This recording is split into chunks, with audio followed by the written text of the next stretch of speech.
musulmon kishini islom safidan chiqarib qo'yadigan ba'zi bir narsalarni eslatib o'tamiz.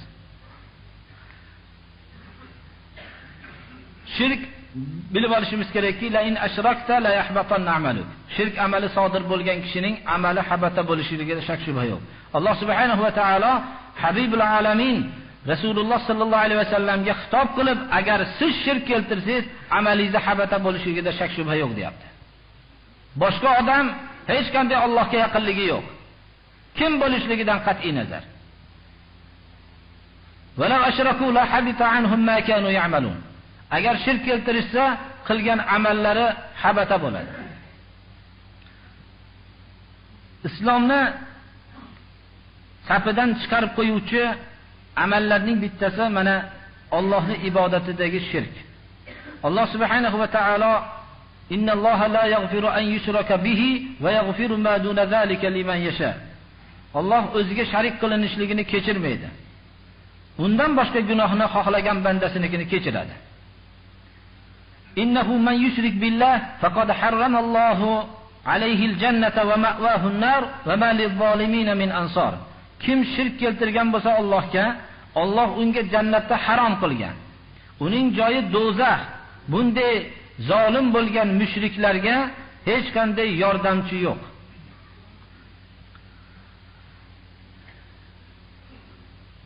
Ikkinchisi, shirkning islomga zid bo'lgan narsalardan bittasi o'zi bilan Allohning o'rtasida vosita qilgan. Duo qiladi.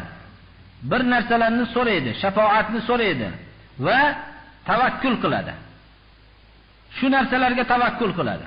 Biror ishda muzdarib bo'lib qolsa, hozirgi aytilingan narsalarga bittasiga tavakkul qilib chiqib ketaveradi. Yo bir ishni qilaveradi. Agar o'zi bilan Allohning o'rtasida duo qiladigan, tavakkul qiladigan, shafoat so'raydigan va biror bir narsani nazr qiladigan va biror narsani so'yadigan narsani vosita qilsa, bu odamning mushrik bo'lishligida shak shubha yo'qdir. Uchinchisi, mushrik odamni kofir deya olmasa, yoki mushrikning mushrikligida shak qilsa, buning ham kofir bo'lishligida shak shubha yo'qdir. Chunki Alloh subhanahu va taolo kofir bo'ldi dedi. Allohning so'zini da shak qilgan bo'ladi, yoki nauzubillah inkor qilgan bo'ladi. Kofir bo'lgan odamning bir amalni qilsa kofir bo'ladigan bo'lsa, shuni muayyanatan ko'rishlik bilan bu odam kofir bo'ldi shu amal bilan deydi. Shunda shak qiladigan bo'lsa, yoki inkor qilsa, buning ham kofir bo'lishligida Allohning so'zini inkor qilganligi uchun shak shubha yo'qdir. To'rtinchisi, Payg'ambarimiz sollallohu alayhi va sallamning yo'lidan boshqa yo'l Rasululloh sollallohu alayhi va sallamning yo'lidan komilroq desa, yoki Rasulullohning sollallohu alayhi va sallamning hukmi Rasululloh sollallohu alayhi va sallamdan boshqaning hukmi Rasululloh sollallohu alayhi va sallamning hukmidan yaxshiroq desa, Allohning hukmini, Rasulining hukmini boshqalarning hukmidan past bu, balki qoloqlik desa, bu qolib ketgan narsa desa, kofir bo'lishiga shak shubha yo'qdir. Rasululloh sallallohu alayhi va sallam 5-inchisi, olib kelgan yo'lni yomon ko'rsa, Alloh tushirgan narsani yomon ko'rsa, karih ko'rsa, buning ham kofir bo'lishligida shak shubha yo'qdir. Zalika bi annahum karihu ma anzalallohu fa ahbata a'malahum. Shu vaqtda amali habata bo'ladi. Alloh tushirgan Qur'onni yomon ko'rsa, Rasululloh sallallohu alayhi va sallam olib kelgan yo'lni yomon ko'rsa, bu odamning kofir bo'lishligida shak shubha yo'qdir. Amali shu soatda habata bo'ladi. Rasululloh sallallohu alayhi va sallamning dinidan biror narsani, 6-inchisi,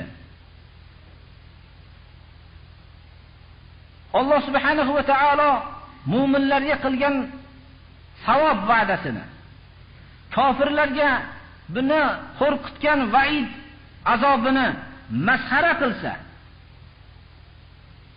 Allohning oyatini, Allohning oyatlarini, rasulini masxara qilsa, kofir bo'lishligida shak shubha yo'qdir. Qul abillahi va ayatihi va rasulihi kuntum tastahzi'un la ta'taziru qad kafartum ba'da imanikum. Allohning oyatlarini va rasulini masxara qilyapsizlarmi?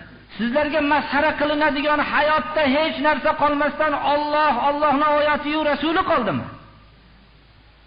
Uzr aytmanglar. Kofir bo'lganligingizda shak shubha yo'q.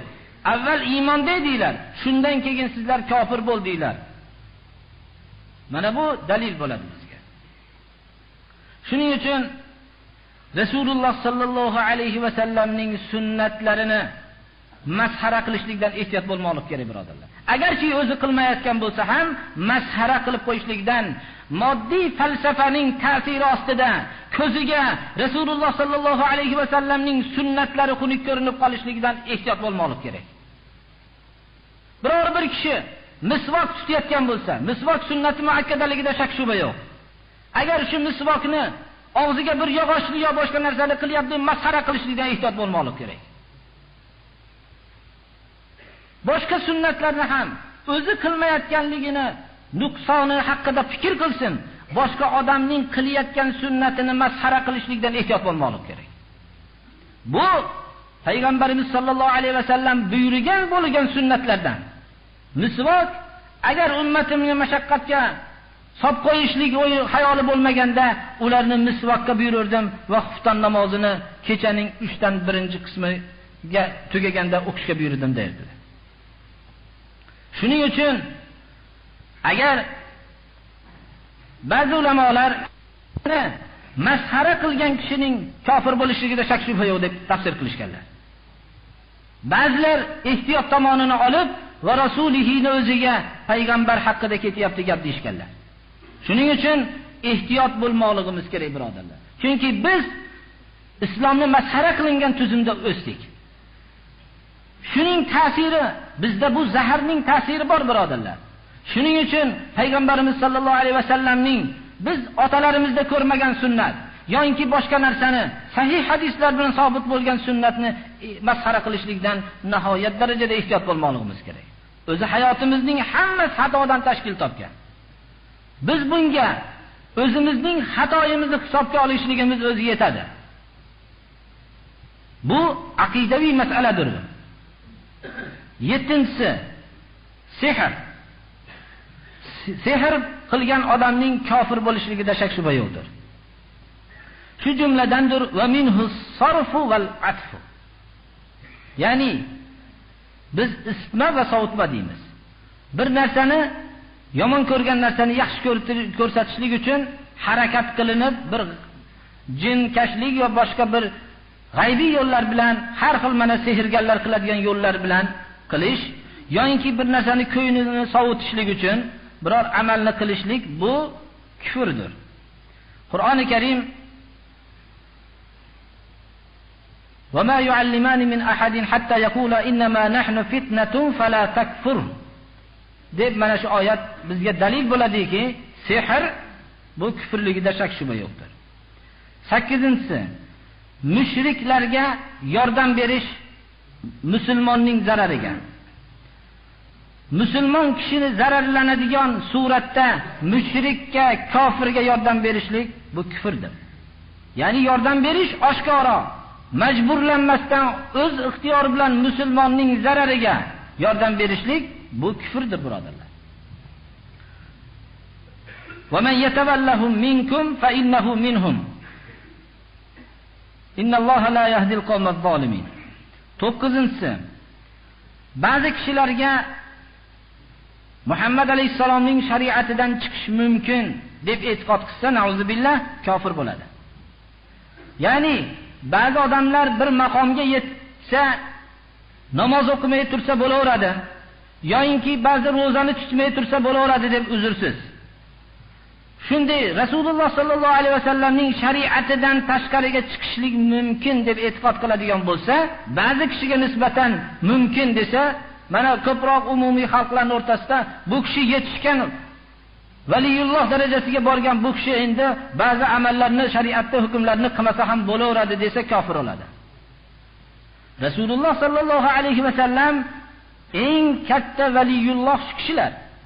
Ashoblar eng katta valiyulloh shular. Bularning darajotiga hech kim yeta olmaydi. Keyingi kishilar u sahobalarning darajotiga yeta olmaydi. Ularga mumkin bo'lmagan narsa nima uchun bunga mumkin bo'ladi? 10. Allohning dinidan e'roz qilishlik. Bu islomga ziddir, birodarlar. Allohning dinini esga olsa, bosh tortsa, buni Alloh subhanahu va taolo mujrim deb, ya'ni dinsizlardan deb aytayapti.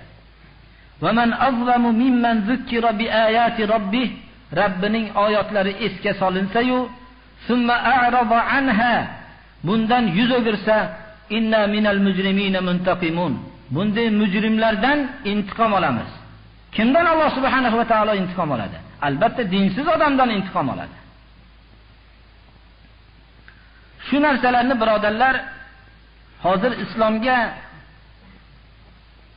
insonni islomdan chiqarib qo'yuvchi narsaning 10tasini gapirib o'tdik. Buni biroq hazillashib aytsa ham farqi yo'q. Jiddiy gapirganda ham farqi yo'q. Qo'rqib gapirsa ham farqi yo'q. Lekin mukrah, majburlangan kishi mustasnodir. Ammor ibn Yosirni hammamiz mana u haqdagi bo'lgan hikoyani va bu haqda nozil bo'lgan oyatni hammamiz bilamiz. Majburlanishlikning ma'nosini ham bilib qo'ymoqligimiz kerak. Rasululloh sallallohu alayhi va sallamni dinini masxara qilasan, masxara qilmaganlar jazo oladi desa, masxara qilsa u mukrah bo'lmaydi.